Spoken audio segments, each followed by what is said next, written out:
রাশিয়ার আগে আসছে চীনের করোনা টিকা, ভারত ছাড়া অন্য দেশ থেকেও অক্সফোর্ডে টিকা আনার উদ্যোগ।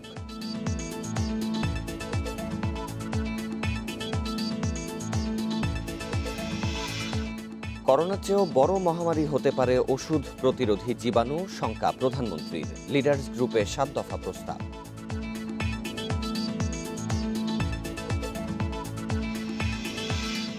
রাজধানীতে হেফাজতে তাণ্ডবের লক্ষ্য ছিল তালেবানি সরকার গঠন। ৮ বছরে ৬৭ মামলার মাত্র ৪টির চার্জশিট।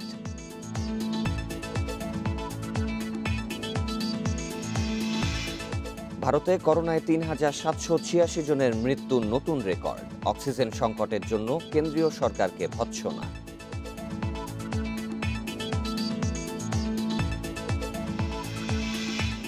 এবং পশ্চিমবঙ্গের মুখ্যমন্ত্রী হিসেবে তৃতীয় মেয়াদে মমতা ব্যানার্জির শপথ আজ। নন্দীগ্রামে ভোট পুনর্গণনা চায় তৃণমূল।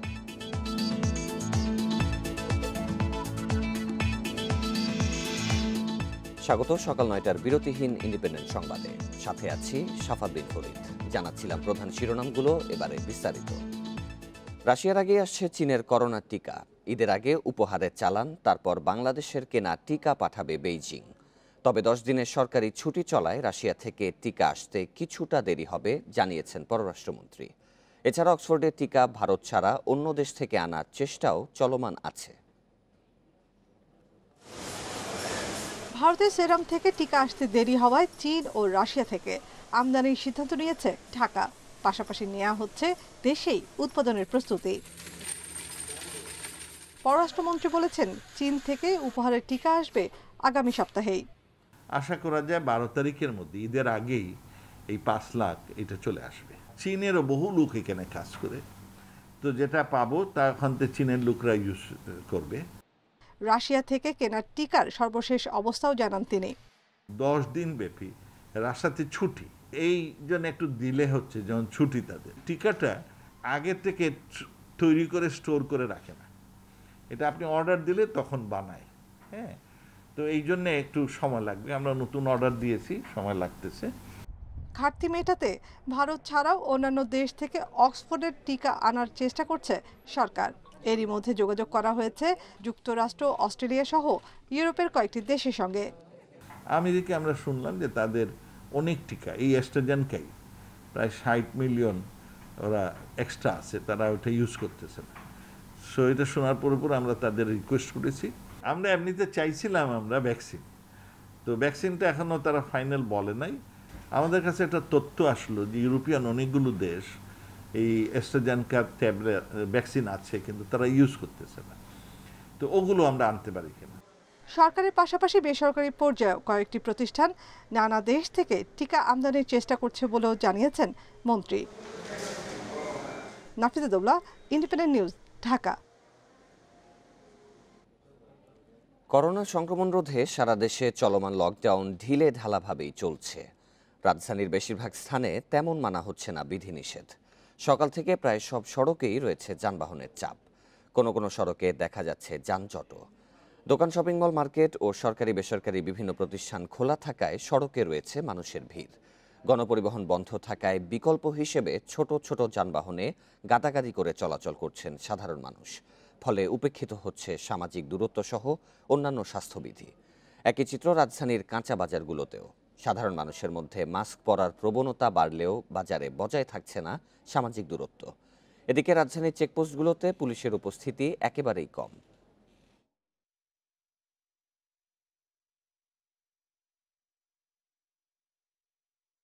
কাজের সময় মানুষের কত বলতে পারি না, এলাকায় মাছটা লাগবে আছে কিন্তু লগে মোড় লাগে না। ভাই মাস্ক পরে নেই, রাত্রে মনে করেন গরম অনেক, তো ভাই দম বন্ধ হয়ে আসে, এরকম অবস্থা। মাস্ক তো পরা লাগে, পরার সময় কয়বার খোলাম, কয়বার লাগাইলাম, কত কইম কয়বার। ব্যবসা করলে তো 1000 কথাই কল লাগে। এই যে বেচা কিনি করতে করতে মাস্কটা পরে গেছে, এখন এই যে মাস্ক আছে। এবারে লকডাউনের সার্বিক পরিস্থিতি নিয়ে জানাতে ঢাকা ও চট্টগ্রাম থেকে জানাবেন সহকর্মীরা। শুরুতেই রাজধানীর কারওয়ান বাজারে যাব, সেখানে রয়েছেন সহকর্মী আলামিন হোসেন। আলামিন, আজকে রাজধানীর লকডাউন পরিস্থিতি সকাল থেকে কেমন দেখছেন, এবং বৃহস্পতিবার থেকে গণপরিবহন চলার সিদ্ধান্ত হয়েছে, তো সাধারণ মানুষ কি প্রতিক্রিয়া জানিয়েছে? এখন যে বিষয়টি হচ্ছে সেটা হচ্ছে আগামীকালকে থেকে যেহেতু গণপরিবহন চলবে সে বিষয়ে সাধারণ মানুষ অর্থাৎ যারা বেসরকারি চাকরি করেন বা বিভিন্ন প্রতিষ্ঠানে করেন তারা আসলে এই বিষয়টিকে স্বাগত জানিয়েছে। তারা যেহেতু বলছেন যে বেশ কয়েকদিন ধরে তারা তাদের বেশি বাড়তি টাকা দিয়ে সিএনজিতে করে কিংবা বাইকে করে অথবা সিএনজি চালিত অটোরিকশা অথবা প্রাইভেট কারে করে অফিস করতে গিয়েছে, সেক্ষেত্রে সরকারের সিদ্ধান্তকে তারা সাধুবাদ জানিয়েছেন। যদিও তাদের মধ্যে শঙ্কা আছে যে আর আগের বারের যে অভিজ্ঞতা অর্থাৎ পূর্ব যে অভিজ্ঞতা সেই অভিজ্ঞতা বলে যে একটি আসন খালি রেখে একটি আসনে বসানোর যে স্বাস্থ্য অধিদপ্তর নির্দেশনা রয়েছে সেটি আসলে কখনোই পরিবহন শ্রমিকরা মানেন না এবং পাশাপাশি বাড়তি ভাড়া নেওয়ার একটি অভিযোগ তারা করছেন। এই বিষয়ে সরকারের প্রতি তারা অনুরোধ জানিয়েছেন, বিশেষ করে বিআরটিএ যে রয়েছে তাদেরকে তৎপর হওয়ার আহ্বান জানিয়েছেন। আর আমরা এখনকার পরিস্থিতি যদি একটু দেখাতে চাই সেটা হচ্ছে রাজধানীর কারওয়ান বাজার রয়েছে অন্যতম একটি কাঁচা বাজার, বাংলাদেশের রাজধানীর সবচেয়ে বড় যে কাঁচা বাজার। আপনি নিশ্চয়ই দেখতে পাচ্ছেন এখানে মানুষের জটলা রয়েছে, কেনাকাটা করছেন। যদি রমজান মাস চলছে সেক্ষেত্রে অন্য অন্য সময়ের চেয়ে এখন মানুষের বিশেষ করে কাঁচা যে পণ্যগুলো রয়েছে তার প্রতি তার চাহিদা একটু বেশি থাকার কারণে সকাল থেকে আমরা এখানে ভিড় দেখেছি। তবে সেক্ষেত্রে একটি বিষয় খেয়াল করেছি যে সামাজিক যে দূরত্বের একটি বিষয় থাকে সেই সামাজিক দূরত্বটি নেই বললেও চলে। যদিও মন্ত্রিপরিষদের পক্ষ থেকে একটি প্রজ্ঞাপন দেওয়া হয়েছিল প্রথম যখন লকডাউন শুরু হয় শুরুর দিকে, তখন বলা হয়েছিল রাজধানীর কাঁচা বাজারগুলোকে খোলা জায়গায় সরিয়ে নিয়ে আসা, সেটি কিন্তু আসলে পালন করা হয়নি। যদিও এই কাঁচা বাজারটির তদারকি প্রতিষ্ঠান হচ্ছে ঢাকা উত্তর সিটি কর্পোরেশন এবং তাদের পক্ষ থেকে কোনো গুরুত্বপূর্ণ ভূমিকা নেওয়া হয়নি। এর আগের বার আমরা দেখেছিলাম গেল বছরের শুরুতে যখন করোনা প্রথম শনাক্ত হয় আক্রান্ত হয়েছিল বাংলাদেশ, তখন দেখেছি পুলিশ প্রশাসনের পক্ষ থেকে রাজধানীর কাঁচা বাজারগুলোকে অনই করে দেওয়ার জন্য, অর্থাৎ ক্রেতা একদিক থেকে ঢুকবেন আর একদিক থেকে বের হবেন, সেরকমও কোনো তৎপরতা এবছর অন্তত আসলে আমরা দেখতে পাইনি, যার কারণে চরম অনীহার একটি জায়গা রয়েছে। যদিও জনস্বাস্থ্য বিশেষজ্ঞরা বারবার একটি কথা বলার চেষ্টা করছেন যে কাঁচা বাজারগুলোকে যদি সঠিকভাবে মনিটরিং করা যায় কিংবা নিয়ন্ত্রণ করা যায় সেক্ষেত্রে শনাক্তের হার এবং মৃত্যুর হার অনেকটাই কমবে বলে তারা জানিয়েছেন। যদিও এখানে সব শ্রেণীর মানুষই কেনাকাটা করতে আসেন, বেচা কেনা করতে আসেন বা কিনতে আসেন, তাদের সব মানুষের ক্রেতাদের মধ্যেও যেরকম আমরা অনীহা দেখেছি, বিক্রেতা যারা রয়েছেন তাদের মধ্যেও সেরকম একটি অনীহা দেখেছি। আর সামাজিক দূরত্বের বিষয়টি আপনি নিশ্চয়ই ছবিতেই দেখতে পেয়েছেন। কারোর মধ্যে সত্যিকার অর্থে দেশে যে মহামারী চলে গত কয়েক সপ্তাহ ধরে মৃত্যুর সংখ্যা যেখানে 50-এর উপরে রয়েছে সে বিষয়ে আসলে দৃশ্যমান কোনো অগ্রগতি বা দৃশ্যমান কোনো উদাসীনতা, চরম উদাসীনতা এখানে রয়েছে। পুলিশ প্রশাসন এবং স্থানীয় প্রশাসনের পক্ষ থেকে যেটি বলা হয়েছে ব্যক্তি পর্যায়ে যতক্ষণ না পর্যন্ত মানুষ সচেতন হবে সত্যিকার অর্থে সামষ্টিকভাবে এতগুলো মানুষকে আসলেই নিয়ন্ত্রণ করা কখনোই সম্ভব হবে না। আলামিন সাথেই থাকবেন। এবারে চট্টগ্রামের করোনা পরিস্থিতি জানাবেন সহকর্মী অনুপম শীল। অনুপম, চট্টগ্রামের হাসপাতালগুলোতে করোনা রোগীর ভোগান্তি কি কিছুটা কমেছে কি, আর সাধারণ মানুষ করোনা নিয়ে কতটুকু সচেতনতা দেখাচ্ছেন?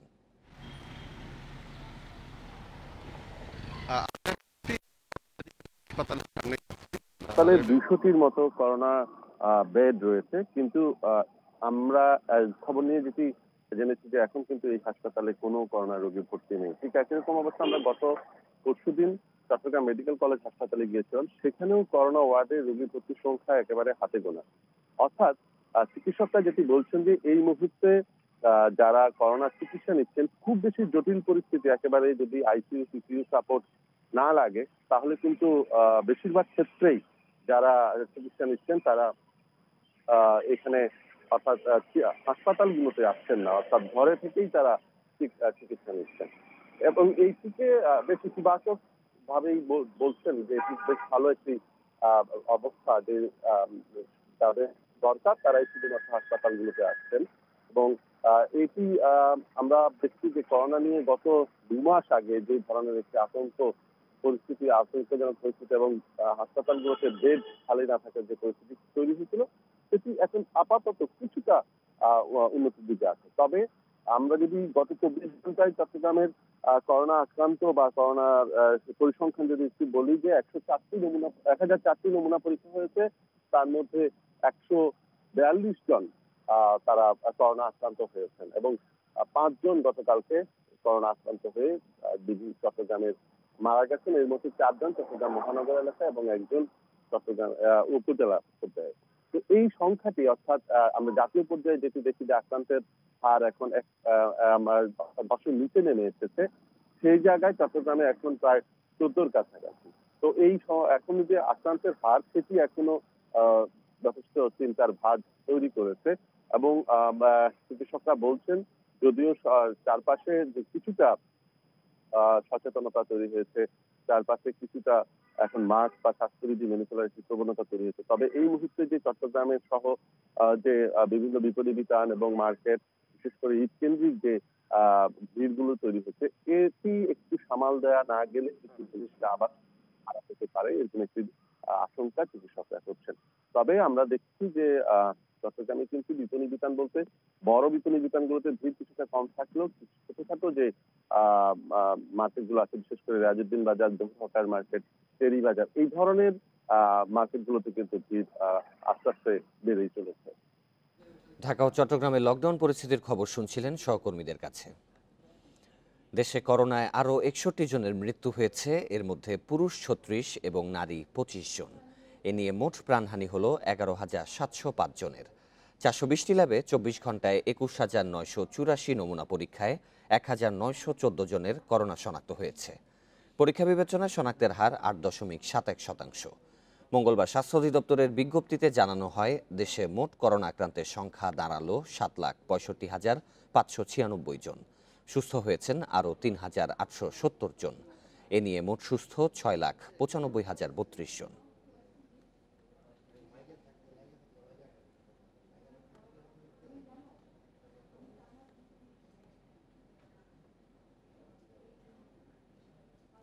এবারে লকডাউন পরিস্থিতির আরও খবর জানাতে বগুড়া থেকে যোগ দিচ্ছেন সহকর্মী আমিরুল লতিফ। আমিরুল, মাসব্যাপী লকডাউনের পর বগুড়ায় সাধারণ মানুষের মধ্যে স্বাস্থ্য সচেতনতা কতটুকু বেড়েছে, সার্বিক পরিস্থিতি জানাবেন।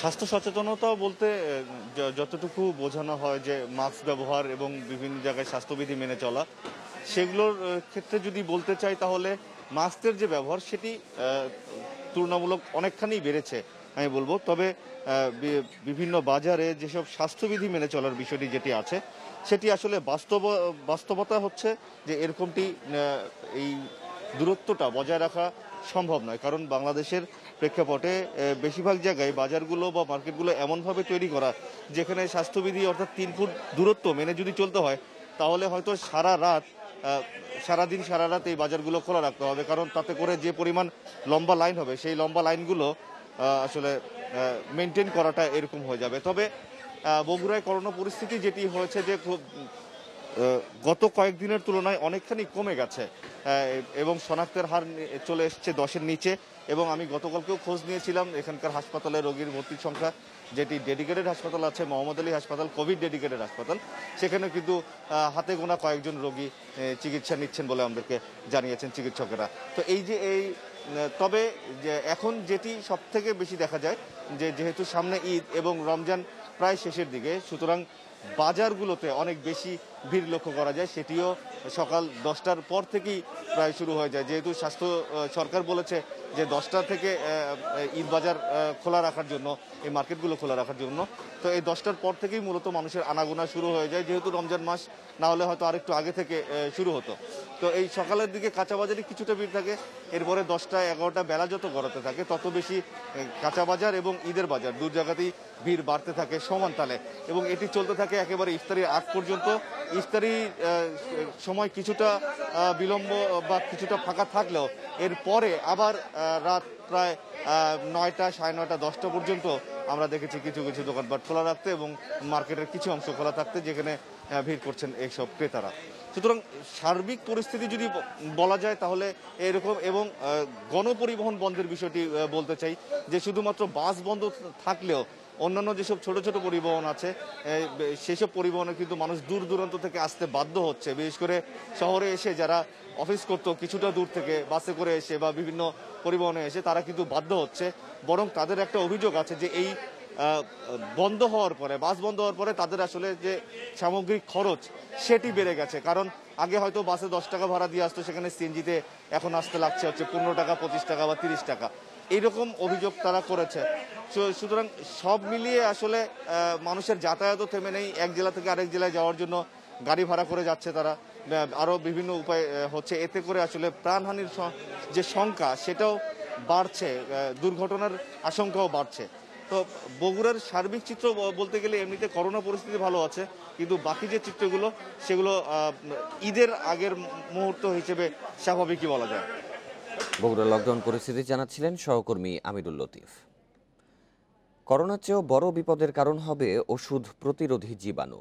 আর এতে টেকসই উন্নয়ন লক্ষ্যমাত্রা অর্জন ঝুঁকিতে পড়বে বলে বিশ্ব নেতাদের সতর্ক করেছেন প্রধানমন্ত্রী শেখ হাসিনা। গ্লোবাল লিডার্স গ্রুপের বৈঠকে যোগ দিয়ে জীবাণু ঘটিত মহামারী রুখতে 7 দফা প্রস্তাবও দিয়েছেন তিনি। বিশ্ব স্বাস্থ্য সংস্থায় বিশ্ব নেতাদের সমন্বয়ে গঠিত গ্লোবাল লিডার্স গ্রুপের one health global leaders on antimicrobial resistance শীর্ষক বৈঠকে যোগ দেন এর কো-চেয়ার প্রধানমন্ত্রী শেখ হাসিনা।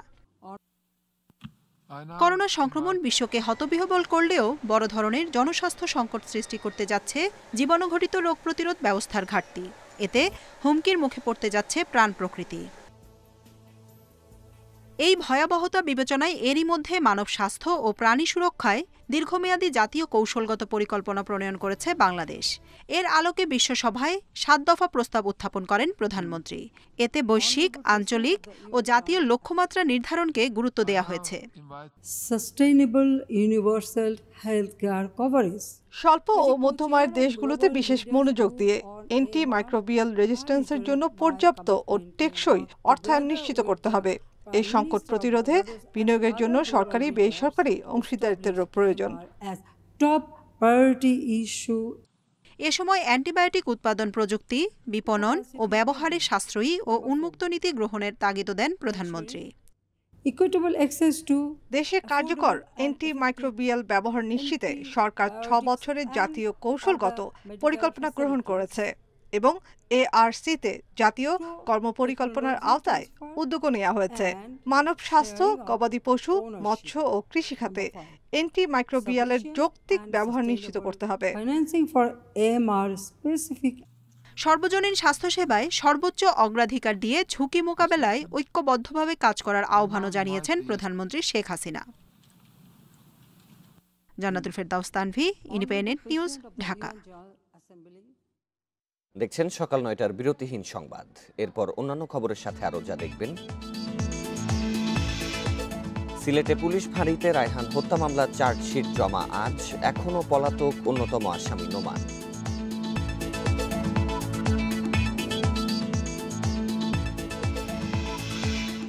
করোনা মোকাবিলায় তেমন উদ্যোগ নেই ঢাকা 2 সিটির। ভ্রাম্যমাণ আদালতের অভিযানে সীমিত কার্যক্রম।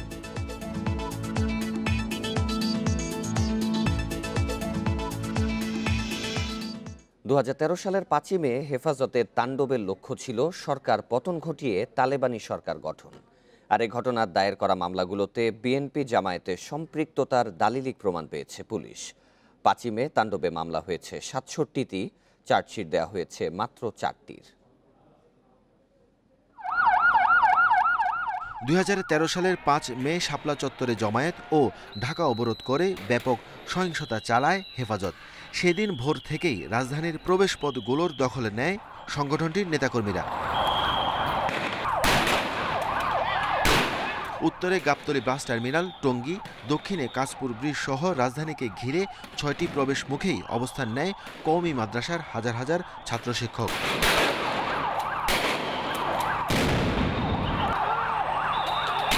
দুপুরে সংঘর্ষ হয় বঙ্গবন্ধু এভিনিউর আওয়ামী লীগ অফিসের সামনে। সন্ধ্যার পরও চলে সহিংসতা, ঘটে হতাহতের ঘটনা। দীর্ঘ তদন্ত শেষে পুলিশ বলছে 5ই মের তাণ্ডব ছিল সরকার পতনের। মামলাগুলোর তদন্ত প্রায় শেষ, অভিযোগপত্র দেওয়া হবে শিগগিরই। তৎকালীন হেফাজতে ইসলামের কর্মকাণ্ড ছিল মূলত সরকার পতনের জন্য, এবং সেই সরকার পতনের জন্য তৎকালীন বিএনপি জামাতের যে সংশ্লিষ্টতা, এটা কিন্তু এভিডেন্সিয়ালি আপনার সাক্ষ্য প্রমাণ দিয়ে এস্টাবলিশড। তো সেগুলোর মাধ্যমে আমরা মামলা চার্জশিট দাখিল করব। সেদিন হেফাজত মসজিদে আশ্রয় করে বোমা হামলা ও সহিংসতা চালিয়েছে বলেও অভিযোগ রাষ্ট্রপক্ষের আইনজীবীর। মামুল হক সহ তারা সবাই এই ধরনের উস্কানিমূলক বক্তব্য দিয়েছে, রাষ্ট্রের বিরুদ্ধে তারা বক্তব্য দিয়েছে। শুধু ঢাকাতেই প্রায় 67টি মামলা হয়েছে, এর মধ্যে 4টি মামলায় চার্জশিট দাখিল হয়েছে, সেটা এখন বিচারাধীন আছে। বাকি মামলাগুলি এখন তদন্তাধীন আছে। 2013 সালের মামলায় হেফাজত নেতা জুনায়েদ বাবুনগরে দেয়া 164 ধারা জবানবন্দিকে গুরুত্ব দিয়ে তদন্ত এগুচ্ছে বলে জানিয়েছে পুলিশ।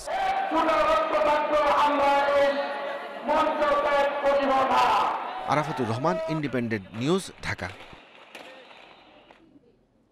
হেফাজতে ইসলামের নেতাকর্মীদের গ্রেপ্তার, হয়রানি বন্ধ ও কওমি মাদ্রাসা খুলে দেয়া সহ 4 দফা দাবিতে স্বরাষ্ট্রমন্ত্রীর সঙ্গে বৈঠক করেছেন সংগঠনটির নেতারা।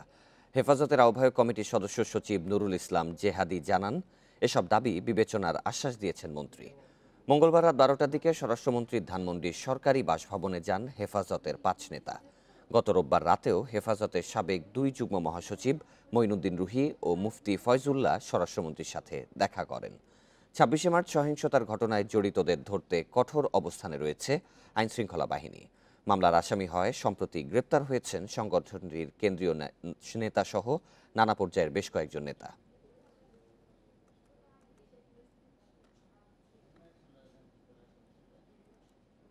যেসব উলামা একরামরা গ্রেফতার, তাদেরকে অবিলম্বে মুক্তি দেওয়ার জন্য, কওমি মাদ্রাসা খুলে দেওয়ার জন্য, আর হয়রানি হাটাজারি বিবাড়িয়া বিভিন্ন জায়গায় যে হয়রানি হচ্ছে এগুলি বন্ধ করার জন্য আমরা আবেদন করছি।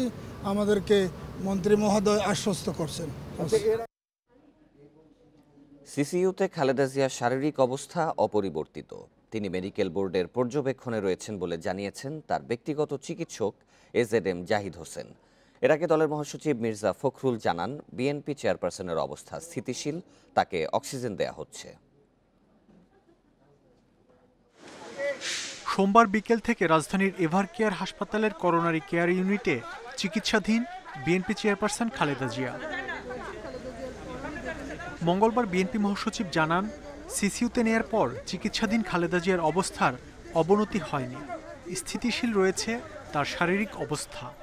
তার একটু শ্বাসকষ্ট হওয়ায় তাকে সিসিইউতে নেওয়া হয়েছিল, তিনি এখনো সিসিইউতেই আছেন এবং অক্সিজেন তারকে দেওয়া হচ্ছে এবং এখন তিনি স্থিতিশীল আছেন।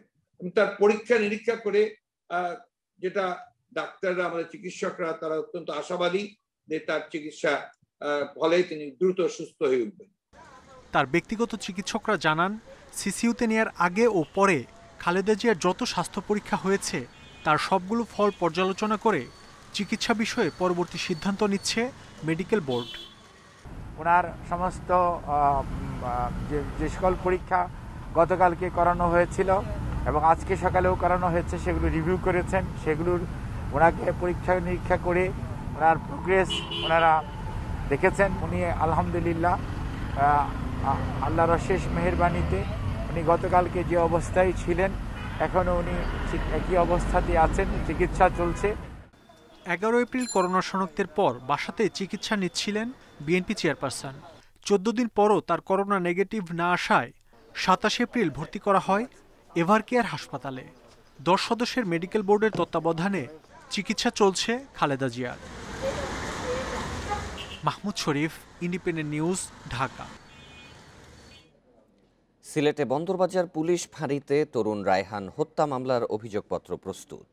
প্রায় 6 মাসের তদন্ত শেষে আজ চার্জশিট আদালতে জমা দেয়া হবে বলে জানিয়েছেন পুলিশ সুপার মোহাম্মদ খালেদুজ্জামান।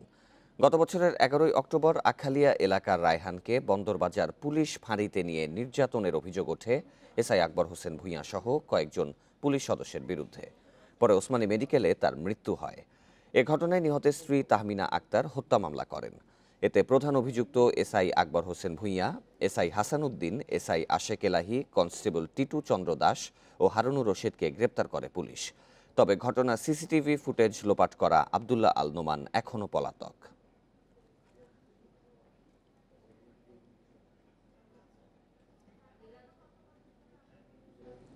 এ বিষয়ে আরও জানাতে সিলেট থেকে যোগ দিচ্ছেন সহকর্মী মাধব কর্মকার। মাধব, রায়হান হত্যা মামলার চার্জশিট ঠিক কখন নাগাদ জমা দেয়া হতে পারে, আর পলাতক যে আসামি রয়েছেন নোমান, তাকে গ্রেপ্তারের বিষয়ে পুলিশ কোনো তথ্য দিয়েছে কি? এখন পর্যন্ত সেই কথিত সাংবাদিক নোমানকে গ্রেফতার করতে পারেনি পুলিশ, এবং যে কয়েকজন আসামি রয়েছেন তারা এখনও কিন্তু পুলিশের হেফাজতেই রয়েছেন। গ্রেফতার রয়েছেন এই মুহূর্তে 6 জন পুলিশ সদস্য, এসআই আকবর হোসেন ভূঁইয়া সহ। তো চার্জশিটটি আজকে 11টা নাগাদ আদালতে প্রদান করার কথা রয়েছে, আমাদেরকে এমনটাই জানিয়েছেন সিলেটের পিবিআই অর্থাৎ পুলিশ ব্যুরো অফ ইনভেস্টিগেশনের যিনি কর্মকর্তা রয়েছেন তিনি আমাদেরকে তেমনটাই জানিয়েছেন এবং আজকে এই চার্জশিটটি আদালতে দাখিল করার পরবর্তী পর্যায়ে দুপুর নাগাদ একটি সংবাদ সম্মেলন করার কথাও রয়েছে। আপনাদেরকে জানিয়ে রাখবো যে 11ই অক্টোবর সিলেটের বন্দরবাজার পুলিশি হেফাজতে যে রায়হান হত্যা হয় এবং পরবর্তীতে পুলিশের ঊর্ধ্বতন কর্মকর্তা সহ বন্দরবাজার পুলিশ ফাঁড়ির যারা পুলিশ সদস্য রয়েছেন তারা কিন্তু এটাকে ছিনতাইয়ের ঘটনা বলে চালিয়ে দেওয়ার চেষ্টা করেছিল, কিন্তু ক্রমাগত সংবাদ মাধ্যমে সংবাদ পরিবেশন এবং পরিবারের অভিযোগের পরিপ্রেক্ষিতেই কিন্তু এই তদন্তভারটি পিবিআইয়ের নিকট হস্তান্তর হয় এবং পরে প্রমাণ হয় যে আসলে এটি হত্যাকাণ্ডই ছিল। তার পরবর্তীতে গত 11ই অক্টোবর যিনি নিহত হন রায়হানের স্ত্রী একটি মামলা দায়ের করেন। 12ই অক্টোবর 4 পুলিশ বহিষ্কার এবং 3 জন পুলিশ সদস্য প্রত্যাহার করা হয় এবং তার পরবর্তীতে তাদেরকে পুলিশি হেফাজতে নেওয়া হলেও পলাতক হয়ে যান মূল অভিযুক্ত এসআই আকবর হোসেন ভুইয়া এবং বিগত 9ই নভেম্বর তাকে ভারতীয় সীমান্তের কানাইঘাট এলাকা থেকে তাকে মূলত আটক করা হয় এবং দীর্ঘ সময়ের পর আজ 6 মাস 24 দিন পর তদন্ত শেষে আদালতে চার্জশিট দাখিল করা হচ্ছে বলে আমাদেরকে জানিয়েছেন পিবিআই। এবং এতদিন কেন লাগলো সে ব্যাপারে আমরা প্রশ্ন করেছিলাম। তিনি যেটি জানিয়েছেন যে অধিকতর তদন্ত এবং সুষ্ঠু তদন্তের স্বার্থেই মূলত এই সময়টা নেওয়া হয়েছে এবং এই তদন্তভার পিবিআই নেওয়ার পর এই ঘটনার সুষ্ঠু তদন্তের জন্য কিন্তু মরদেহ 2 বার ময়নাতদন্ত করা হয়েছিল। তো আজকে চার্জশিট পাওয়ার পরে আসলে আমরা জানতে পারবো যে চার্জশিটে কাদেরকে আসামি করা হলো এবং আরো বিশদ বৃত্তান্ত। হত্যা মামলা চার্জশিট দেওয়ার বিষয়ে বিস্তারিত জানাচ্ছিলেন সহকর্মী মাধব কর্মকার। করোনা মোকাবিলায় মাঠে তেমন কার্যক্রম নেই ঢাকার 2 সিটি কর্পোরেশনের। ভ্রাম্যমাণ আদালতের ছোটখাটো অভিযানের মধ্যেই সীমাবদ্ধ তাদের কার্যক্রম। তবে দুর্যোগ মন্ত্রণালয় সহ বেশ কিছু সরকারি দপ্তর থেকে পাওয়া অর্থ দিয়ে নাগরিকদের সুযোগ সুবিধা দেওয়ার চেষ্টা করছে 2 সিটি কর্পোরেশন। করোনা মোকাবেলায় মহাখালীতে মার্কেটের পরিবর্তে হাজার শয্যার এই হাসপাতাল তৈরি করেছে ঢাকা উত্তর সিটি কর্পোরেশন। সম্প্রতি হাসপাতালের জন্য 2টি অ্যাম্বুলেন্স এবং একটি মরদেহবাহী গাড়ি দিয়েছে উত্তর সিটি কর্পোরেশন। উত্তর সিটি কর্পোরেশন বলছে দুস্থ ও অসহায় মানুষদের জন্য এরই মধ্যে প্রায় 2 কোটি টাকা 72 কাউন্সিলরকে দেওয়া হয়েছে, সাথে মাস্ক ও হ্যান্ড স্যানিটাইজারও দেওয়া হয়েছে। করোনা সংক্রমণ নিয়ন্ত্রণে মার্কেটগুলোতে আরও তৎপরতা চালানোর কথা বলছেন উত্তর ঢাকার মেয়র। এটা হুমড়ি খেয়ে পড়ছে। আমরা দেখেছি ভাইরাল হয়েছে কিছু কিছু বসুন্ধরা সিটির মতন জায়গাতে কেউ ভাইরাল হয়ে গিয়েছে এটা থেকে। সুতরাং মেসেজ কিন্তু সবাইকে বুঝতে হবে যে আজকে ইন্ডিয়ান খোদা না করুক যদি ইন্ডিয়ান ভ্যারিয়েন্ট যদি এখানে আসে এবং এটা কিন্তু একটা অসম্ভব ধরনের একটা চ্যালেঞ্জ হয়ে যাবে আমাদের জন্য। সেই ধরনের একটা অভিযান আমরা চালাবো। বিভিন্ন দোকান আমরা বলে যাব না কোথায় যাব আমরা। সুতরাং আমরা যদি দোকানটাকে যদি কন্ট্রোল করতে পারি আমরা কিন্তু অনেকটা কিন্তু কন্ট্রোল হতে পারে আমাদের বলে মনে করি আমরা। মাঠ পর্যায়ে দক্ষিণ সিটি কর্পোরেশনের সার্বক্ষণিক ম্যাজিস্ট্রেট মাত্র 2 জন। ফলে স্বাস্থ্যবিধি নিশ্চিতে কার্যকরী ভূমিকা রাখতে পারছে না দক্ষিণের নগর কর্তৃপক্ষ। মার্কেট খুলে দেওয়ার পর মাঠ পর্যায়ে অভিযানও কমে গেছে।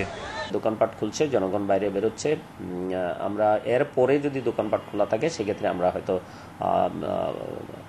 রাত্রে অভিযান ঠিক না, আমরা যে তাদেরকে বোঝাচ্ছি যাতে দোকানপাটটি সঠিকভাবে বন্ধ করে। 2 জনকে দিয়ে আসলে পুরো অঞ্চল কভার করা কোনোভাবেই সম্ভব নয়। আমরা মনে করি যে সিটি কর্পোরেশনে যদি আরও কিছু ম্যাজিস্ট্রেট নিয়োগ করা যেত তাহলে আমার মনে হয় যে আরও বেশি ইফেক্টিভভাবে সিটি কর্পোরেশন অন্যান্য সংস্থার সাথে সিটি কর্পোরেশনও কাজ করতে পারত। দক্ষিণ সিটি কর্পোরেশনে এসেছে ত্রাণ ও দুর্যোগ মন্ত্রণালয়ের 50 লাখ টাকার অনুদান। সেই টাকা দিয়ে শিশু খাদ্য কিনে বিতরণের ব্যবস্থা নিচ্ছে কর্তৃপক্ষ। বন Ibne Kamal, Independent News, Dhaka. Public বিশ্ববিদ্যালয়গুলো চাইলে অনলাইনে পরীক্ষা নেয়ার সিদ্ধান্ত নিতে পারে, একথা জানিয়েছে বিশ্ববিদ্যালয় মঞ্জুরি কমিশন। কিন্তু অসচ্ছল শিক্ষার্থীদের মোবাইল ফোন দেওয়ার সিদ্ধান্ত বাস্তবায়ন না হওয়ায় জটিলতা থেকেই যাচ্ছে। ছাত্র প্রতিনিধিদের অভিযোগ, মহামারীর সময় বিশ্ববিদ্যালয় কর্তৃপক্ষ কোনোভাবেই শিক্ষার্থীদের পাশে দাঁড়াচ্ছে না। করোনার কারণে 1 বছরের বেশি সময় ধরে বিশ্ববিদ্যালয় বন্ধ। পাবলিক বিশ্ববিদ্যালয় অনলাইনে একাডেমিক কার্যক্রম শুরু করলেও ইন্টারনেট সুবিধা সহ স্মার্টফোন বা ব্যক্তিগত কম্পিউটার না থাকায় অনেক শিক্ষার্থী এর বাইরে। অসচ্ছল শিক্ষার্থীদের অনলাইন শিক্ষা কার্যক্রমে যুক্ত করতে স্মার্টফোন কিনতে সুদমুক্ত ঋণ দেওয়ার সিদ্ধান্ত নেয় বিশ্ববিদ্যালয় মঞ্জুরি কমিশন, কিন্তু এখন পর্যন্ত তা বাস্তবায়ন হয়নি। মোবাইল দেওয়ার বিষয়ে একদমই কোনো মোবাইল দিবে বা মোবাইলের জন্য লোন দিবে এই ধরনের বিষয়ে কোনো কথাবার্তা হয়নি। এরকম কোনো প্রস্তাবের কোনো অগ্রগতি আমাদের চোখে পড়েনি। ছাত্র প্রতিনিধিরা বলছেন, করোনার কারণে বন্ধ থাকায় বিশ্ববিদ্যালয়ের বাজেটের অনেক টাকাই ব্যয় হয়নি। তাই ঋণ না দিয়ে শিক্ষার্থীদের ওই টাকা সহায়তা হিসেবে দেওয়ার দাবি তাদের। বিশ্ববিদ্যালয়গুলোর নিজস্ব অনুদান থেকেই, এবং এটিও সম্ভব ছিল যে ঋণ না দিয়ে শিক্ষার্থীদেরকে সরাসরি বিশ্ববিদ্যালয়ের বাজেট থেকে টাকা প্রদান করা, সেটিও বিশ্ববিদ্যালয়ের পক্ষ থেকে সম্ভব ছিল বলে আমরা মনে করি। বিশ্ববিদ্যালয় কর্তৃপক্ষ বলছে, শিক্ষার্থীদের ফোন কেনার জন্য ঋণ দেওয়ার কাজ চলছে। আবেদন করলে সে আবেদন যাচাই বাছাই করে সংশ্লিষ্ট কমিটি, আমাদের হিসাব অফিস এখানে আছে, তখন তারা সেই লোন দিয়ে দেবেন যে শিক্ষার্থীরা নিতে চায়। মঞ্জুরি কমিশন বলছে, টাকা ছাড় হয়েছে। শিক্ষার্থীরা মোবাইল ফোন পেয়ে গেলে অনলাইনে পরীক্ষা দিতে আর কোনো সমস্যা হবে না। বিশ্ববিদ্যালয়গুলো থেকে প্রাপ্ত তথ্য অনুযায়ী পাবলিক বিশ্ববিদ্যালয়ের অসচ্ছল শিক্ষার্থীদেরকে মোবাইল কেনার জন্য অর্থ ইতিমধ্যেই দেওয়া হয়েছে। এখন শিক্ষার্থীরা নিরবিচ্ছিন্নভাবে ডিজিটাল ডিভাইস ব্যবহার করে অনলাইনের মাধ্যমে শিক্ষা কার্যক্রমে সম্পৃক্ত থাকতে পারবে। করোনার টিকা দেওয়ার কাজেও তেমন কোনো অগ্রগতি নেই বলে অভিযোগ করছেন শিক্ষার্থীরা। নূরে আলম, ইন্ডিপেন্ডেন্ট নিউজ, ঢাকা। দেখছেন সকাল ৯টার বিরতিহীন সংবাদ। এরপর অন্যান্য খবরের সাথে আরও যা দেখবেন।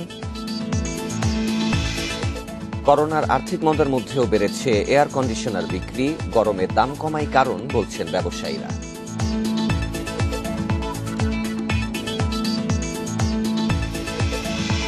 এবং পিএসজিকে হারিয়ে চ্যাম্পিয়ন্স লিগ ফাইনালে ম্যানচেস্টার সিটি, দ্বিতীয় সেমিতে রাতে লড়বে চেলসি রিয়াল।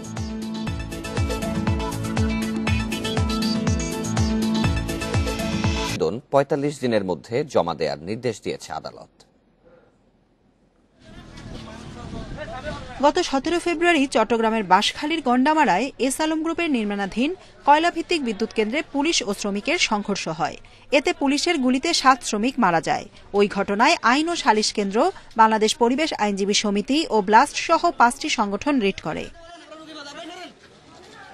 মঙ্গলবার দুপুরে এসব রিটের শুনানি নিয়ে হাইকোর্ট নিহতদের পরিবারকে আপাতত ৫ লাখ টাকা করে ক্ষতিপূরণ দেওয়ার নির্দেশ দেন।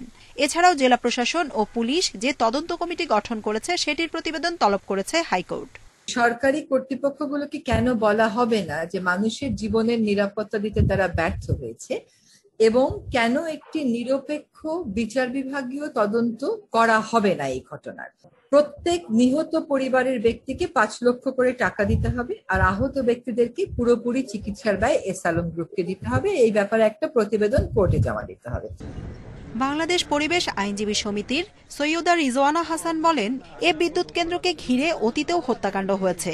সেসব ঘটনার বিচার না হওয়ায় ঘটনার পুনরাবৃত্তি ঘটল।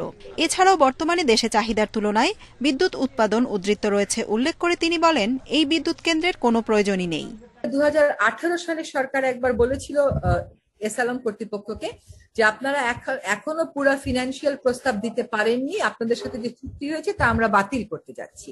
তারপরে ২০২০ সালে তাকে আবার বলা হয়েছে যে তাকে $2 বিলিয়ন ফাইন করা হয়েছে বিলম্বের জন্য, সেই ফাইনও সে জমা দিয়েছে।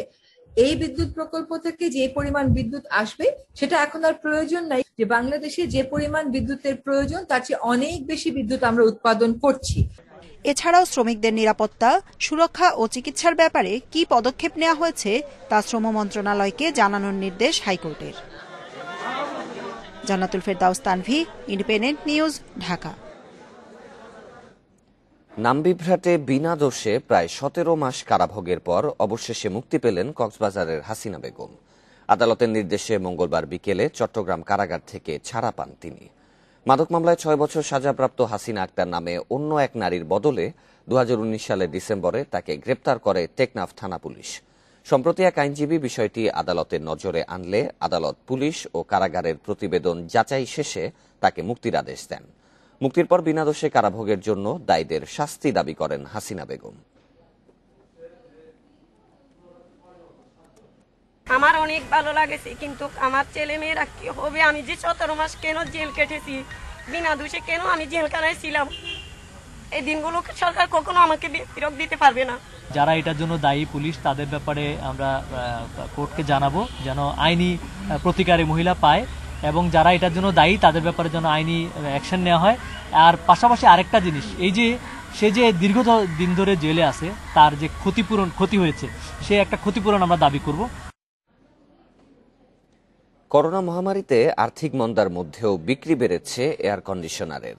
ব্যবসায়ীরা বলছেন অসহনীয় গরম আর জীবনমানের উন্নয়নের ফলেই চাঙা এসির বাজার। চলতি বছরের প্রথম 3 মাসে এসির বিক্রি বেড়েছে যে কোনো সময়ের তুলনায় 30%। বেসরকারি প্রতিষ্ঠানে কর্মকর্তা তরিকুল ইসলাম রাজধানীর স্টেডিয়াম মার্কেট থেকে 3 সদস্যের পরিবারের জন্য কিনেছেন 1 টনের এসি। বেতন বেশি না হলেও এসি কিনতে সাহায্য করেছে ব্যাংকের কিস্তি সুবিধা। শুধু উচ্চবিত্তরাই নয়, তার মতো অনেক মধ্যবিত্ত বা নিম্ন মধ্যবিত্ত পরিবারও বেড়েছে এয়ার কন্ডিশনের ব্যবহার। রমজান মাস, সেখানে সারাদিন রোজা রাখার পরে আপনার নামাজ পড়তে হয়। এত গরমের মধ্যে আসলে বাসায় একটু কমফোর্টের প্রয়োজন। সেই কমফোর্ট থেকেই আমরা এই করোনার মধ্যেও একটু রিস্ক নিয়ে আমরা আসছি। মূল কারণটা এখন আর কি প্রচন্ড গরম, এটার জন্য আর কি এসির চাহিদাটা। আর করোনার জন্য এসিটা না চালানোই ভালো, কিন্তু তারপরে গরমের জন্য প্রয়োজন হয়। ব্যবসায়ীরা বলছেন তীব্র গরমে হাঁসফাঁস অবস্থা এবং দাম তুলনামূলক নাগালে আসায় বড় হচ্ছে এসির বাজার। কয়েক বছর আগেও সাধারণ মানের 1.5 টনের এসির দাম ছিল 60,000 টাকার বেশি, যা এখন 30 থেকে 35,000 টাকায় পাওয়া যাচ্ছে।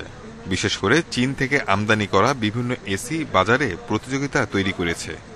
করোনার জন্য আমরা হচ্ছে যে বিক্রির জন্য আপনার হলো যে ভালো ডিসকাউন্ট দিয়েছি আমাদের প্রত্যেকটা প্রোডাক্টের মধ্যে, প্লাস হলো যে ক্রেডিট কার্ড ইএমআই ব্যবস্থাটাও আছে, হায়ার সেলের ব্যবস্থাটাও আছে আপনার। ওই দিয়ে আর কি যে কাস্টমারকে ভালো সুবিধা দিয়ে আমরা মানে আমাদের বিক্রিটা আর কি যে করার জন্য চেষ্টা করছি। নগর সভ্যতার কারণে আমাদের যে তাপের যে একটা বিষয়, তাপমাত্রার ইস্যু, এটা কিন্তু দেখতে পাচ্ছেন এবছরও আমরা কিন্তু দেখতেছি যে বৃষ্টিপাত কম, তাপমাত্রা বেশি। এই বৈশ্বিক উষ্ণতার কারণে এসির মতো প্রোডাক্টের সারা বিশ্বব্যাপী যে ক্রমবর্ধমান যে চাহিদা, সেটা বাংলাদেশেও বেড়ে চলেছে।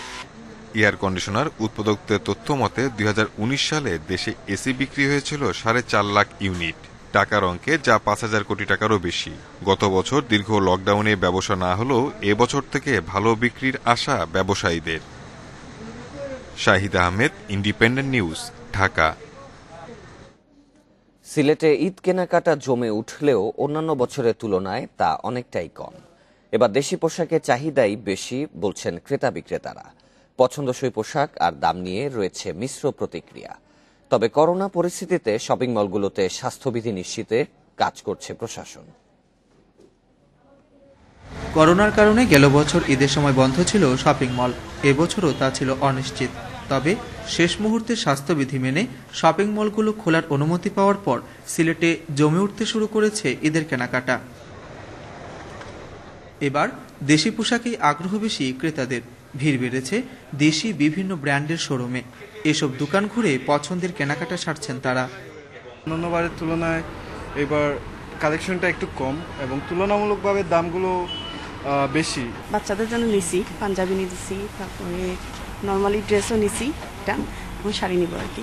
ভালোই লাগছে, কিন্তু আমি বেশি কিছু কিনি নাই, শুধু পাঞ্জাবি 2টা কিনছি। বিক্রেতারা বলছেন এখনো পুরোদমে কেনাকাটা শুরু হয়নি। ঈদের 2-1 দিন আগে বিক্রি বাড়ার আশা তাদের। সবাই মাস্ক এবং হ্যান্ড স্যানিটাইজার ব্যবহার করেই শোরুমে ঢুকতেছে, স্বাস্থ্যবিধিও মানতেছে। আমরাও চেষ্টা করতেছি সর্বোচ্চ সচেতন থেকে ব্যবসা পরিচালনা করার জন্য। বেচা কেনাটা একটু কম, জানি না কি হবে, তা আল্লাহ জানেন। আর বর্তমান পরিস্থিতি বোঝা যান না কি হবে। গত বছরের তুলনায় এই বছর মোটামুটি ভালো আছে। আর এরপরে প্রোডাক্টগুলো বেশিরভাগ সুতি শাড়ি চলে, তাঁতের শাড়ি, টাঙ্গাইলের শাড়ি, ওগুলা চলে। শপিং মলগুলোতে অনেকের মুখে মাস্ক থাকলেও সামাজিক দূরত্ব মানার বালাই নেই। বিক্রেতাদের অনেকেই স্বাস্থ্যবিধি নিয়ে উদাসীন।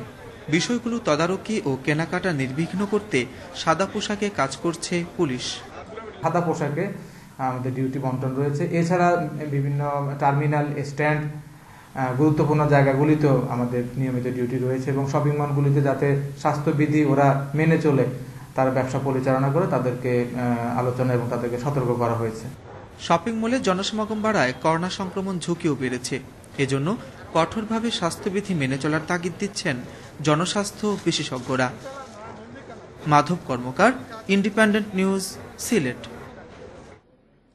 করোনায় লোকসানের কারণে বন্ধ হওয়ার মুখে সিরাজগঞ্জের 1/3 তাঁত। কর্মহীন হয়ে পড়ার শঙ্কায় হাজারো শ্রমিক। লকডাউনের কারণে একদিকে যেমন বিক্রি কম, অন্যদিকে ব্যাহত হচ্ছে উৎপাদন, পাশাপাশি বেড়েছে রং ও সুতার দাম। এ অবস্থায় শিল্পকে বাঁচাতে সরকারি পৃষ্ঠপোষকতা দাবি ব্যবসায়ী নেতাদের। তাঁতকুঞ্জ হিসেবে পরিচিত সিরাজগঞ্জ জেলার শাহজাদপুর, বেলকুচি ও উল্লাপাড়া এই শিল্পের জন্য সবচেয়ে সমৃদ্ধ। এই জেলার তাঁতের শাড়ি আর লুঙ্গি দেশের গণ্ডি পেরিয়ে বিক্রি হয় পার্শ্ববর্তী দেশ ভারতেও। তবে করোনা মহামারীতে ব্যাপক ক্ষতির মুখে পড়েছে এই শিল্প। উৎপাদিত পণ্য বিক্রি কমে গেছে, অন্যদিকে বেড়েছে রং, সুতাসহ উপকরণ ও উৎপাদন খরচ। লোকসানের কারণে এরই মধ্যে জেলার 1/3 তাঁত বন্ধ হয়ে গেছে। বাস বন্ধ থাকে, হাট লাগতে দেয় না, হাটে পুলিশ গেলে তারপরে তুলে দেয়, এই জন্য আমরা হাট করতে পারি না, আমরা ব্যাগটা বন্ধ রাখি। মেশিনগুলা বন্ধ হয়ে আছে, এই মেশিনগুলা যদি আবার চালু করা যায়, এর পিছনে আবার নতুন করে টাকা লাগবে। এই টাকাগুলো তো দেওয়ার মতো মানুষ নাই বা আমাদেরও সমর্থ নাই। কর্মহীন হয়ে পড়ার শঙ্কায় হাজারো শ্রমিক। এক কারণ সুতা 10,000 11 পারছে, রঙের দাম 3,000 পারছে। এখন মহাজন তো ফ্যাক্টরি বলে দিতেছে। এখন আমরা কাজ করে কোন জায়গায় কাজ করবো? গাড়ি বন্ধ হয়ে গেলে আমরা গরিব মানুষ কেমনে চলমু, কই যামু, কোথায় যা দাঁড়ামু, আমরা কোনো অস্তিত্ব খুঁজে পাচ্ছি না। আমরা পরিস্থিতি মোকাবেলায় সরকারের পৃষ্ঠপোষকতা চান ব্যবসায়ী নেতারা। সরকারের কাছে অনুরোধ করব তাদের প্রণোদনা দিয়ে হোক এবং সহজ শর্তে ঋণ দিয়ে হোক, অন্তত এই তাঁত শিল্পটাকে ধরে রাখার জন্য। তা নাহলে একসময় এই তাঁত শিল্প কিন্তু বিলুপ্তির পথে যাবে। তাঁত শিল্প রক্ষায় সরকারি সহায়তার পাশাপাশি ব্যাংক ঋণের ব্যবস্থার আশ্বাস দিয়েছেন জেলা প্রশাসক। যদি বন্ধ থাকে তাহলে সুতায় কেটে ফেলে এবং তাঁতটি নষ্ট হয়ে যায় এবং শ্রমিকদের জন্য খুবই কষ্ট হয়। সুতরাং আমাদের তাদেরকে লোনের আওতায় আনার জন্য কিন্তু আমরা বলা হয়েছিল এবং লিখিত আমরা দিয়েছি এবং আমাদের সচিব মহোদয় আশ্বস্ত করেছেন। সিরাজগঞ্জে 3 লাখের বেশি মানুষ প্রত্যক্ষ ও পরোক্ষভাবে তাঁত শিল্পের সঙ্গে জড়িত। Independent news desk. অনাবৃষ্টি ও খালবিলে পানির অভাবে বিপাকে নড়াইলের পাট চাষিরা। পানি না থাকায় কমেছে পাটের ফলন ও বাড়ছে পোকামাকড়ের আক্রমণ। খেতে বাড়তি সেচ দিতে হচ্ছে বলে বাড়ছে উৎপাদন খরচও। ফলে চলতি মৌসুমে ব্যাপক লোকসানের আশঙ্কা চাষিদের। নভেম্বর থেকে আর বৃষ্টির দেখা মেলেনি নড়াইলে। মাঝে মধ্যে আকাশে মেঘ জমলেও হচ্ছে না বৃষ্টি, শুকিয়ে গেছে মাঠ ঘাট। এ অবস্থায় বিপাকে পড়েছেন পাট চাষিরা। পানির অভাবে ঠিকমতো বড় হচ্ছে না গাছগুলো এবং বাড়ছে পোকামাকড়ের আক্রমণ। দেখা দিয়েছে উৎপাদন কমার আশঙ্কা। অনেকে জমিতে সেচ দিলেও বাড়ছে উৎপাদন খরচ। গত বছর 2 বার থেকে 3 বার সেচ দিছি, এইবার আর মৌসুমে মনে করেন যে 3 থেকে 5 বার দেওয়া হয়ে গেছে। এই পোকাগুলো পাটের পাতা খেয়ে যাচ্ছে, খাইয়ে ওর ভিতরে যেতে পারতেছে। আর আপনার ওই সেচ না দেওয়ার কারণে পাট আস্তে আস্তে কি ছোট হয়ে যাচ্ছে। আপনার এই তেল খরচ বেশি লাগতেছে, পাকে মনে করেন যে পোক মাকড়ের সমস্যা বেশি, নানান সমস্যার মুখে পড়তে হচ্ছে কৃষকের। তবে পাটের উৎপাদন যাতে না কমে সে লক্ষ্যে চাষিদের নির্দেশনা দিচ্ছে কৃষি বিভাগ। মাইটের আক্রমণ দেখা যাচ্ছে।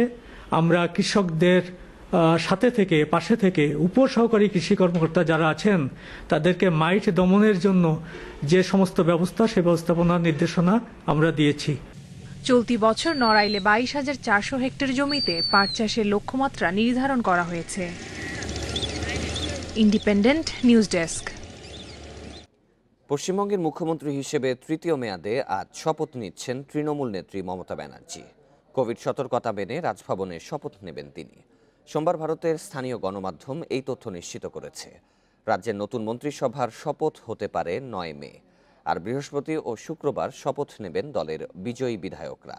সোমবার দলীয় কার্যালয়ে বৈঠক শেষে মমতা জানান, তৃণমূল ছেড়ে বিজেপিতে যোগ দেয়া নেতারা ফিরতে চাইলে তাদের স্বাগত জানানো হবে।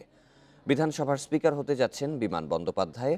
এদিকে নন্দীগ্রামে ভোট পুনর্গণনার দাবি জানিয়ে প্রধান নির্বাচন কমিশনারকে চিঠি দিয়েছে তৃণমূল কংগ্রেস। ওই আসনে বিজেপির শুভেন্দু মুখার্জির কাছে হেরে যান মমতা ব্যানার্জি।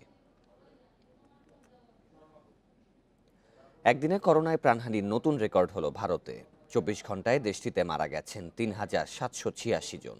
নতুন করে রোগী শনাক্ত হয়েছে 3,82,000 জন। এদিকে বিশ্বে একদিনে 13,500-এর বেশি মানুষের মৃত্যু হয়েছে। নতুন করে শনাক্ত হয়েছে 7,75,000-এর বেশি। এ নিয়ে বিশ্বে করোনায় মোট প্রাণহানি ছাড়ালো 32,40,000। এ পর্যন্ত মোট আক্রান্তের সংখ্যা 15,49,00,000-এর বেশি। একদিনে ভারতের পর বিশ্বের দ্বিতীয় সর্বোচ্চ মৃত্যু হয়েছে ব্রাজিলে 3025 জনের। সেখানে নতুন করে শনাক্ত 69,000-এর বেশি। এছাড়াও যুক্তরাষ্ট্রে একদিনে মারা গেছেন 834 জন। আগামী শীতে আরেক দফা সংক্রমণের শঙ্কায় দেশটির বিশেষজ্ঞরা। অক্সিজেনের অভাবে করোনা রোগীর মৃত্যুর ঘটনাকে গণহত্যা বলে মন্তব্য করেছে ভারতের এলাহাবাদের একটি আদালত। পর্যাপ্ত অক্সিজেন সরবরাহ হতে ব্যর্থ হওয়ায় ভারতের কেন্দ্রীয় সরকারকে ভৎসনা করেছে দিল্লির হাইকোর্ট। এদিকে ভারতে করোনা নিয়ন্ত্রণে লকডাউনের ওপর জোর দিয়েছেন মার্কিন শীর্ষ সংক্রামক রোগ বিশেষজ্ঞ অ্যান্থনি ফাউচি। প্রয়োজন অনুযায়ী মিলছে না অক্সিজেন। এই অবস্থায় দিল্লিতে বাড়ছে করোনায় মৃত্যু। শেষমেশ আদালতের দ্বারস্থ হতে হয় হাসপাতালগুলোকে। দিল্লির হাইকোর্টের নির্দেশ ছিল সোমবার মধ্যরাতের মধ্যে 700 মেট্রিক টন অক্সিজেন সরবরাহের। এতে ব্যর্থ হওয়ায় মঙ্গলবার শোকজ নোটিশ পাঠানো হয় কেন্দ্রীয় সরকারকে, যাতে অক্সিজেন সরবরাহের নির্দেশ দিয়ে বলা হয় উট পাখির মতো সরকার বালিতে মুখ গুজে থাকতে পারলেও আদালত তা পারে না। মঙ্গলবার পর্যন্ত অক্সিজেন সংকটে দিল্লিতে মৃত্যু হয়েছে অন্তত 40 জনের। রোগীর চাপ সামলাতে ও অক্সিজেন সংকট মোকাবেলায় সেনাবাহিনীর সহযোগিতা চেয়েছে রাজ্য সরকার। এদিকে পরিস্থিতি নিয়ন্ত্রণে দিল্লিতে লকডাউন সহ বিভিন্ন রাজ্যে কঠোর বিধিনিষেধ আরোপ করা হলেও তা যথেষ্ট নয় বলে মনে করেন বিশেষজ্ঞরা। এছাড়া দেশজুড়ে লকডাউন দিতে চাপ বাড়ছে সরকারের উপর, যদিও অর্থনীতি বাঁচাতে এ পথে হাঁটতে রাজি নয় মোদী সরকার। সায়রা খান, ইন্ডিপেন্ডেন্ট নিউজ। রিয়াদ মাহরেজের জোড়া গোলে প্রথমবারের মতো চ্যাম্পিয়ন্স লিগের ফাইনালে ম্যানচেস্টার সিটি। সেমির দ্বিতীয় লেগে পিএসজির বিপক্ষে সিটিজেনদের জয় 2-0 ব্যবধানে। 4-1 অগ্রগামিতায় শিরোপা নির্ধারণী মঞ্চে উঠল ম্যান সিটি। দারুণ জয়ে উচ্ছ্বসিত কোচ পেপ গার্দিওলা। আর শেষ 4 থেকে ছিটকে যাওয়ায় হতাশ পিএসজি কোচ পোচেত্তিনো। অ্যাটাকিং ট্রায়ও ভেঙেছে আনফিট এমবাপে সাইড বেঞ্চে বসে ম্যান সিটির মাঠে হতাশা বাড়িয়েছেন। পুরো ম্যাচে পিএসজির অন টার্গেটে শট নেই। সেরা সুযোগ মার্কুইনিওসের, কিন্তু সেই হেডার জালের দেখা পায়নি। বরফের ঢাকা মাঠে শুরুটা অবশ্য আসার পালে হাওয়া দিয়েছিল, যদিও পেনাল্টি পাওয়ার আনন্দ ধোপে টেকেনি ভিএআর এর কারণে, যেখানে পরিষ্কার হয়ে যায় কোনো ভুল করেননি জিনচেঙ্কো। ম্যাচের নিয়ন্ত্রণ নিতে দেরি করেনি সিটি। কাউন্টার অ্যাটাকে স্পষ্ট করেছে কতটা নড়বড়ে লা পারিসিয়ান ডিফেন্স। দুইটা গোলই আসে কাউন্টার অ্যাটাকে। প্রথমটার কেন্দ্রীয় চরিত্র গোলকিপার এডারসন। জিনচেঙ্কো থেকে ডি ব্রুইনা হয়ে সেটা পূর্ণতা পেয়েছে মাহরেজের কারিশমায়। পরের গোলে ফোডেনের অ্যাসিস্ট। মাহরেজের ক্ষিপ্রতায় আবারও পরাস্ত নাভাস। হতাশা বাড়িয়েছেন ডি মারিয়া, মেজাজ হারিয়ে দেখেছেন লাল কার্ড। বিপরীতে গোলের চেষ্টা অব্যাহত রেখেছেন ফোডেন, তবে ব্যবধান 2-0তেই থেমেছে। প্রথমবার ইউরোপ সেরার ফাইনালে পৌঁছে ইতিহাস ম্যান সিটির। ফাইনালে ওঠা স্বপ্নের মতো। শেষ 4 বছরে ঘরোয়া লিগে ধারাবাহিক ছিল দল।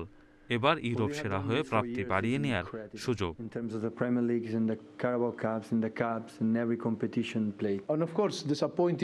অবশ্যই এই হার হতাশার। শুরুটা ভালো হলেও পরবর্তীতে ম্যাচের নিয়ন্ত্রণ হারিয়েছি আমরা। বেশ কয়েকটি সুযোগ পেলেও ভাগ্য আমাদের পক্ষে ছিল না। 2011 পর আবারও চ্যাম্পিয়ন্স লিগের ফাইনালে গার্দিওলা। স্বপ্নের ট্রফি থেকে এক ধাপ দূরে সিটিজেনরা। Mohammad Nazim, Independent News. আর এই ছিল সকাল 9টার বিরতিহীন সংবাদে। ইন্ডিপেন্ডেন্ট টেলিভিশনের সব খবর আরও বিস্তারিত জানতে চোখ রাখুন ফেসবুক, ইউটিউব এবং টুইটারে। ধন্যবাদ সবাইকে।